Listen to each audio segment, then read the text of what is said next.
I'm Mayor Sandy Stimpson coming to you from my office at City Hall. It's Friday, May 1st, and we've just concluded a city council meeting. It was a special call or an emergency called city council meeting, and it was to address an issue that the administration put before the council, referred to as Ignite Mobile.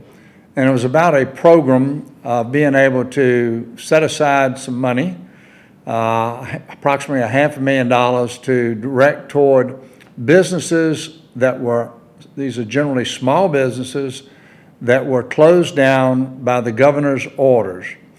They're very specifically defined businesses, and so for the last hour and 15 minutes or so, the city council and the mayor's office, we discussed the outline of this program, and there'll be more discussion next Tuesday, probably for a final vote after we have a public hearing on Tuesday, the 12th of May.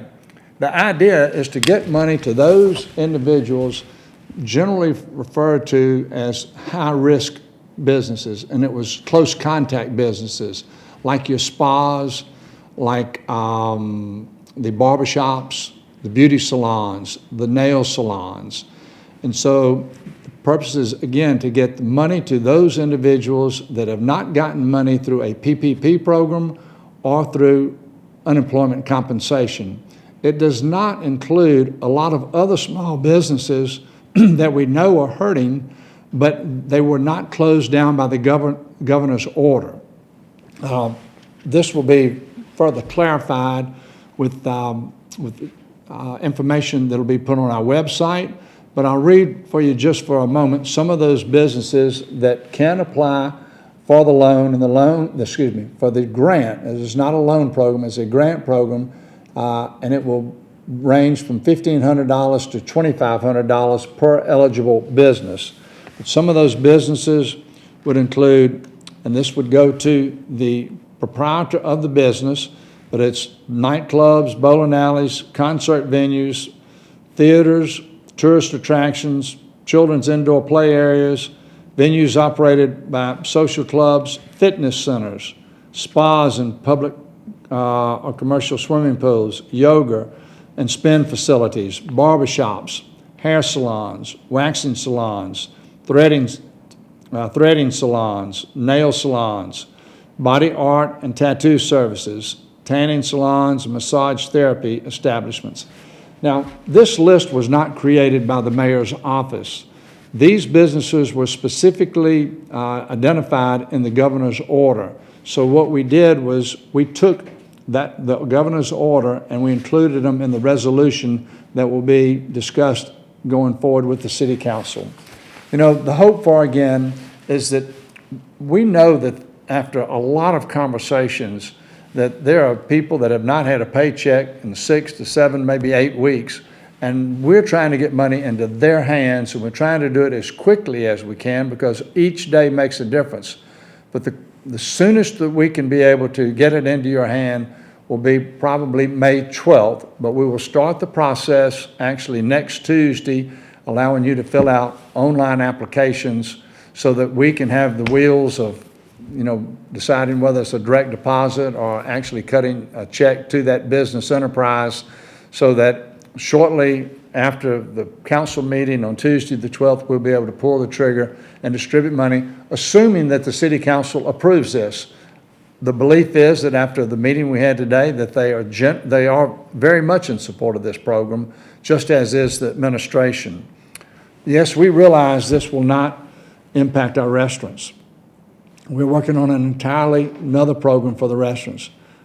For the last 2 weeks, we've been engaging with multiple restaurant owners. We've walked through restaurants. We've seen how they will social distance. So once the governor's order would allow restaurants to be open, and again, it's the governor's order, not the mayor's order, when she allows them to be open, there won't be any of them that will be in a profitable situation because they can't have adequate seating inside their facility and maintain the social distancing.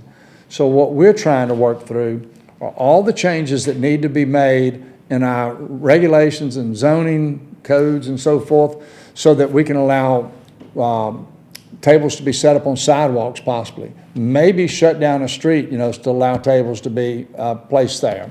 So these are for the walk-in restaurants. The drive-through restaurants, there was really no conversation about doing something different for them. But by the time the governor actually addresses that, hopefully we will have cut out all the red tape so that you will know as a restaurant owner what you can do to increase your seating capacity so that hopefully you can be profitable, because we fully understand you can't be profitable when you only have half your seating capacity. So we're grateful for those restaurant owners who have downloaded with us. We know that you've been in touch with the governor's office, and we're hopeful that she will address that and give you some kind of definitive timeline going forward. Now, because there's been so much conversation, though, about trying to get money to those that haven't received any money and talking about opening up the restaurants, there's a mindset that maybe, things are okay. Let me say this, that virus is still out there. We've had people die in the last couple of days. We continue to have people get sick. Please don't let your guard down. Do not stop wearing a mask. Do not stop washing your hands and touching your face. Just ask yourself, how many times in the last couple of days have I been washing my hands compared to about 4 weeks ago? My guess is that you've let your guard down. And so please, my challenge to you is don't do that, because we want to be able to open everything up. And the better job we do at social distancing and the better job we do at hygiene, the greater the chance that we'll open up sooner than later. Thank you very much.